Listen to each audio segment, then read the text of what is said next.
joining me now for more on this is retired Navy fighter pilot and founder of No Fallen Heroes, Matthew Whiz Buckley. Whiz, thank you so much for joining us to talk about this. So we know that this ship is about 30 years old. How unusual is it for a Navy destroyer to suffer power failure so severe that it has to be towed back to port? Good to see you, Stephanie, and thank you for your service. It's incredibly rare. It is an older ship. Now I'm going to age myself a little bit. My first deployment on board the Abraham Lincoln, we had I think the Benfold was in our carrier strike group.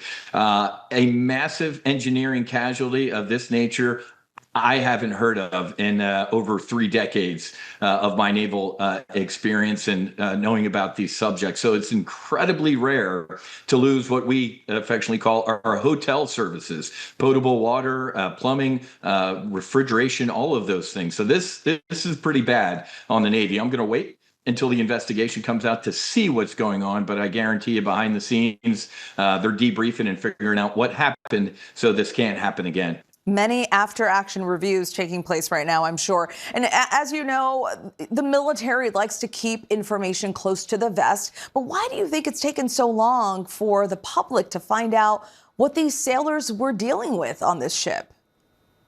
Well, to be honest with you, Stephanie, again, I'm a Navy guy and a student of naval history. In World War II, what did we say? Loose lips sink ships. Whether it's alleged reports of potentially low stockpiles of missiles or low morale on ships, that plays into the hands of the enemy. The Abraham Lincoln, the carrier strike groups involved here, they're engaged in active combat. The main reason the Abraham Lincoln is not in the Persian Gulf, where I did my deployment on Lincoln, we were actually in the Gulf, is because Iran is actively trying to sink this ship. If Iran could kill 5,000 sailors and Marines on board her, they do it today. So these young men and women on the tip of the spear on the Lincoln and in that carrier strike group deserve our thanks. But they are on the front lines right now in this active combat. Absolutely, in the middle of a war. You say sabotage cannot be ruled out. So how seriously does the Navy take that possibility, and what would investigators look for? It's sad to say, Stephanie, before we go on deployment, they put security guards around the engineering spaces, especially on some of these small boys, these that have gas turbine engines. You throw a couple pennies down one of those and, there goes a $50-100 million motor and you're not going to sea.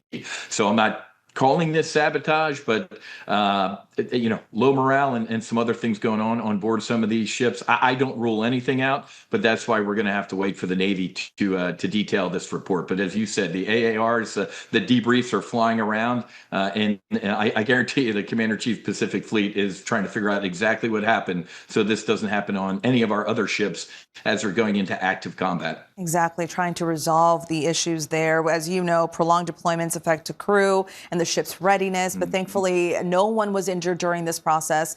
Matthew Whiz Buckley, thank you very much for your time. Appreciate it.